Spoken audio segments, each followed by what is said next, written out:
Praise the प्रियो, Lord. आप महान परमेश्वर की करुणा से घिरे रहें।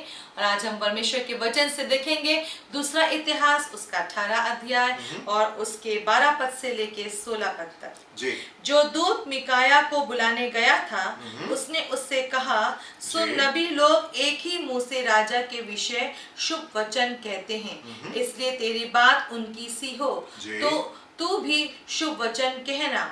मिकाया ने कहा, यहोवा के जीवन की शपथ, जो कुछ मेरा परमेश्वर कहे वही मैं भी कहूंगा। जब वो राजा के पास आया तब जी। राजा ने उससे पूछा, हे मिकाया, क्या हम गिलाद के रामोत पर युद्ध करने को चढ़ाई करें अथवा मैं रुका रहूं? उसने कहा, हाँ, तुम लोग चढ़ाई करो जी। और कृतार्थ हो और वे तुम्हारे हाथ में कर दिए जाएंगे। राजा ने उससे कहा, मुझे कितनी बार तुझे शपथ धरा कर चिताना होगा कि तू यहोवा का स्मरण करके मुझसे सच ही कहे। मिकाया ने कहा, मुझे सारा इस्राएल बिना चरवाहे की भेड़ बकरियों के समान पहाड़ों पर तितर बितर दिखाई पड़ा। और यहोवा का वचन आया कि वे तो अनाथ हैं, इसलिए हर एक अपने अपने घर कुशल क्षेम से लौट जाए।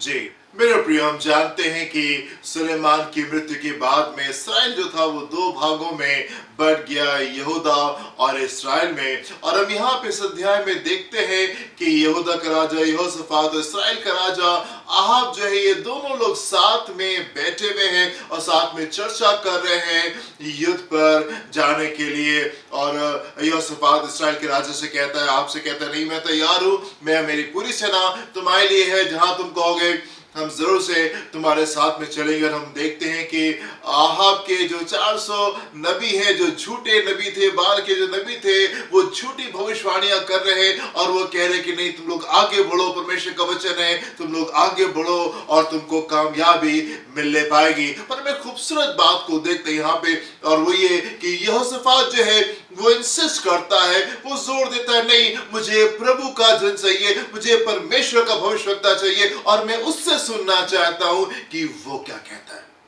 मैं उससे सुनना चाहता हूं कि वो क्या कहता है। और परमेश्वर की भविष्यवक्ता मिकाया को बुलाया जाता है, और जब मिकाया आ रहे हैं, रास्ते में है, जो जन उसको लेने के लिए गया था, वो मिकाया से रास्ते में कहता है, देखो मिकाया, सब लोग जो है वो एक ही सी बात कर रहे हैं और तुम भी एक ही सी बात बोला। तुम्हारा वचन जो है, जो कुछ तुम्हारे मुंह से निकले, वो भीड़ से अलग नहीं होने पाए, वो वही बात होने पाए जो सब लोग कह रहे हैं। फेवरेबल बातों को बोलना, अपोजिंग बात को नहीं बोलना, ऐसी बात ना बोलना जो कि विरोध की। हम फिर से देखेंगे 12वें पद से यहाँ पे क्या लिखा हुआ है। जो दूत मिकाया को बुलाने गया था जी, उसने उससे कहा, सुन, नबी लोग जी, एक ही मुंह से राजा के विषय जी, शुभ वचन कहते हैं। सब लोग एक ही बातों को कह रहे हैं, सब लोग अच्छी बातें बोल रहे हैं, सब लोग विजय की बातें बोल रहे हैं, सब लोग कामयाबी की बातें बोल रहे हैं। और तुम भी ऐसे ही बोलना, तुम भी ऐसे कहना कि यस ठीक है, आगे जाओ और विजय मिलने पाएगी। जी, इसलिए तेरी बात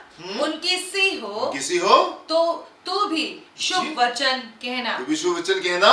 मिकाया ने कहा, यहोवा के जीवन की शपथ, जी, जो कुछ मेरा परमेश्वर कहे जी, वही मैं भी कहूंगा। ब्यूटीफुल, कितना खूबसूरत है मेरे प्रियो, ये कितनी अच्छी बात है, कितनी खूबसूरत बात है। मिकाया ने कहा, नहीं, मैं वो बोलूंगा जो परमेश्वर मुझसे बोलने को कह रहा है, मैं वो बोलूंगा जो परमेश्वर मुझसे बोलने को कह रहा है। जिसके जो समझ में आता है वो बोले, जिसको जो समझ में आता है वो समझे, पर मैं वो कहूंगा जो परमेश्वर का वचन है। मैं उसके अलावा और कुछ नहीं कहने जा रहा हूं। सीन यहाँ पे ये है कि दोनों राजा बैठे हुए हैं और ढेर सारे लोग हैं, उनके साथ में तकरीबन 400 और भविष्यवक्ता है। एक बहुत बड़ी भीड़ है वहां पे, और सारी भीड़ एक ही बात को बोल रही, सारी भीड़ जो एक ही चीज को बोल रही। पर हम देखते हैं परमेश्वर का जन वहां पे आता है, परमेश्वर का जन वहां पे आता है, और वो भयभीत नहीं हो रहा है, वो प्रेशर नहीं ले रहा है। He is not being intimidated, वो इन तमाम बातों से घबरा नहीं रहा है, डर नहीं रहा है कि अरे इतने ढेर सारे लोग हैं और सब लोग एक ही भाषा में बोल रहे, और मैं कैसे अलग बात को बोलूं, और मैं ऐसे कैसे बोलूं कि नहीं ये यहाँ चीजें गंभीर हो जाएंगी, मैं विरोध की बात कैसे बोलूं। परमेश्वर का जन जो है वो इंटिमिडेट नहीं हो रहा है, वो घबरा नहीं रहा है, वो डर नहीं रहा है, वो प्रेशर को नहीं ले रहा है, पर वो बोल रहा है जो परमेश्वर का वचन है। पर वो बोल रहा है जो परमेश्वर का वचन है। 16वें पद में देखिए क्या लिखा हुआ है यहाँ पे। मिकाया ने कहा, मुझे सारा इस्राएल जी बिना चरवाहे की जी भेड़ बकरियों के समान जी पहाड़ों पर जी तितर बितर दिखाई पड़ा। मुझे पूरा इस्राएल जो है बगैर चरवाहे की भेड़ बकरी, बगैर चरवाहे की भेड़ बकरी, बगैर लीडर के देखा तुम युद्ध करने जा रहे हो, पर जो मैं देख रहा हूं, जो परमेश्वर मुझे दिखा रहे, और वो ये कि यहाँ पे जो लीडर है उसकी मृत्यु हो जाएगी, जो राजा है उसकी मृत्यु हो जाएगी। परमेश्वर का वचन जो मिकाया के पास में पहुंचा, मिकाया ने बिल्कुल सीधे उसको ऐसे डिलीवर कर दिया। उस तमाम भीड़ को देख के वो इंटिमिडेट नहीं हो रहा है, तमाम भीड़ को देख के वो डर नहीं रहा है, घबरा नहीं रहा है। उसके प्रेशर में आकर के सबको खुश करने वाली बात मिकाया के मुंह से नहीं निकल रही है। मिकाया के मुंह से वो निकल रहा है जो परमेश्वर का वचन है। मिकाया के मुंह से वो निकल रहा है जो परमेश्वर का वचन है। और चाहे कितना गंभीर क्यों नहीं हो, चाहे कितना गंभीर क्यों नहीं हो, उस बड़ी भीड़ के सामने मिकाया ये कह रहा है कि राजा की मृत्यु हो जाएगी। इस युद्ध में अगर जाओगे तो राजा मार दिया जाएगा। और हम देखते हैं आगे चल के इसके 33वें पद में ऐसे लिखा हुआ है कि राजा मार दिया गया। वर्स नंबर 33 में क्या लिखा हुआ है 33वें पद में? तब किसी ने जी यूं ही एक तीर चलाया, किसी ने निशाना लगा के नहीं, किसी ने अटकल से ऐसी तीर लगा दिया, और वो इस्राएल के राजा के झिलम जी और निचले वस्त्र के बीच जी छेद कर लगा। तब उसने अपने सारथी से कहा, जी मैं घायल हो गया हूँ, इसलिए लगाम फेर के मुझे सेना में से बाहर ले चल। और आगे लिखा हुआ है कि और उस दिन युद्ध बढ़ता गया और इस्राएल का राजा अपने रथ में अरामियों के सम्मुख सांझ तक खड़ा रहा, परंतु सूर्यास्त होते वो मर गया। सूर्य अस्त होते होते वो मर गया। मिकाया यहाँ पे डर नहीं रहा है, मिकाया यहाँ पे घबरा नहीं रहा है, मिकाया यहाँ प्रेशर नहीं ले रहा है। इतने ढेर सारे लोग हैं और मैं इनके बीच में कैसे विरोध की बात बोलूं, मैं कैसे वो बोलूं जो कि इनके विपरीत है। ये सब कई भाषाएं बोल रहे, मैं कैसे उस बात को बोलूं जो कि विपरीत है।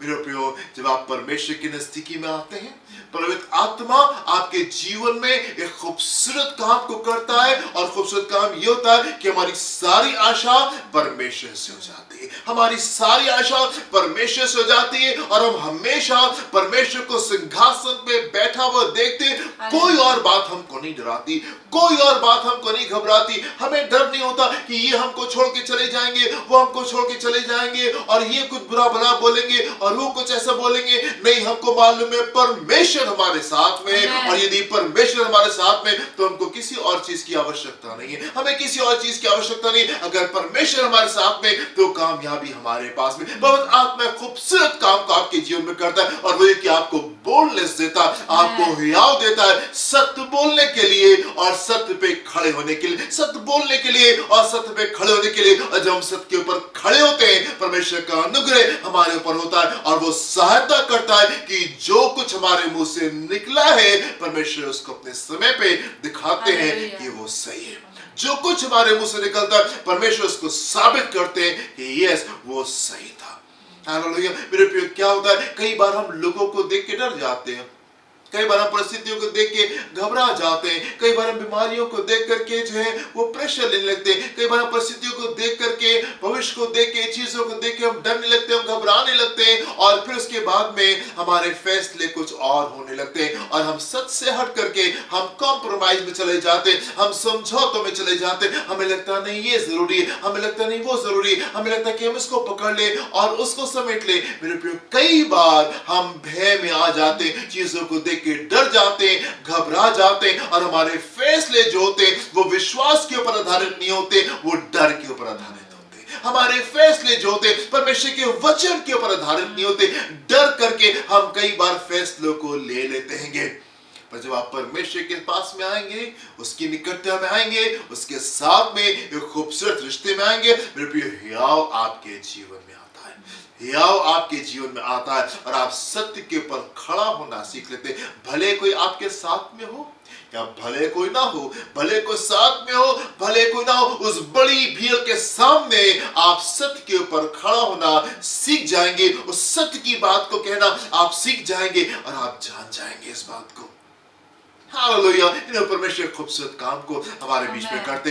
परमेश्वर का जन, nothing intimidates the man of God. परमेश्वर के जन को कोई बात भयभीत नहीं करती। परमेश्वर के जन को कोई बात दुख में, निराशा में, आंसुओं में लेकर नहीं जाती। परमेश्वर के जन को कोई बात कॉम्प्रोमाइज में लेकर नहीं जाती। हम हमेशा परमेश्वर को सिंहासन पर बैठा हुआ देखते हैं और हम परमेश्वर को ऐसा देखते हैं कि सारी चीजें उसके संपूर्ण नियंत्रण में, उसके संपूर्ण नियंत्रण में। Nothing intimidates man of God. परमेश्वर के जन को कोई बात भयभीत नहीं करती, कोई बात भयभीत नहीं करती। परमेश्वर खूबसूरत काम हमारे जीवन में करते हैं मेरे प्रियो, और हमको हियाव देते हैं कि हम सत्य के ऊपर, सही बात के ऊपर खड़े होने पाए, स्टैंड लेने पाए, अपना सर बुलंद करके सच को हम बोलने पाए।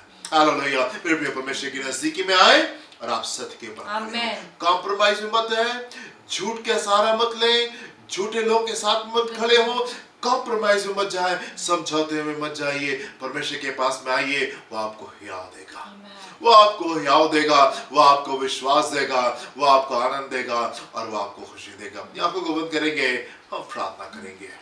पिता परमेश्वर, हम धन्यवाद करते हैं कि आपने हमको जबकि अपनी पहचान में बुलाया है, प्रभु हम सारे लोगों की मदद करें कि हम आपकी पहचान में खड़े होने पाएं।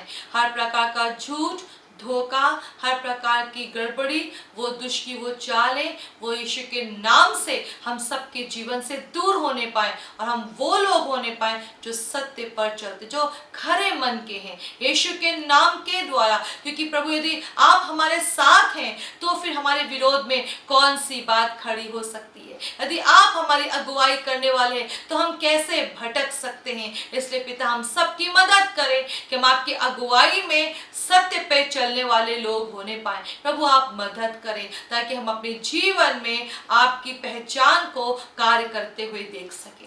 सहायता करें, प्रार्थना यीशु के नाम से मांगते हैं। आमेन, आमेन, आमेन। प्रभु आपको आशीष दे। God bless you. जय मसीह। जय मसीह की।